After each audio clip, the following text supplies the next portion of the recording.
പ്രശസ്ത കവി കുഞ്ഞുണ്ണി മാഷിന്റെ 99ാം ജയന്തി ദിനം വിവിധ പരിപാടികളോടെ വേദിക സാംസ്കാരിക സമിതി ആഘോഷിച്ചു.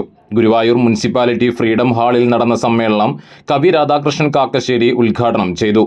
ലാളിത്യവും അതേസമയം അവയിലെ ഗഹനതയുമാണ് കുഞ്ഞുണ്ണി കവിതകളുടെ മുഖമുദ്ര എന്ന് അദ്ദേഹം അഭിപ്രായപ്പെട്ടു. വേദിക സാംസ്കാരിക സമിതി പ്രസിഡന്റ് സജീവൻ നമ്പിയത്ത് അധ്യക്ഷത വഹിച്ചു. ഗുരുവായൂർ മുനിസിപ്പൽ ചെയർപേഴ്സൺ സുനിത അരവിന്ദൻ മുഖ്യാതിഥിയായി. ചടങ്ങിൽ ഭാഗവതാചാര്യനും സാഹിത്യകാരനുമായ വിജയൻ കൈലിയാടിനെ രാധാകൃഷ്ണൻ കാക്കശ്ശേരിയും സുനിത അരവിന്ദനും ചേർന്ന് ആദരിച്ചു.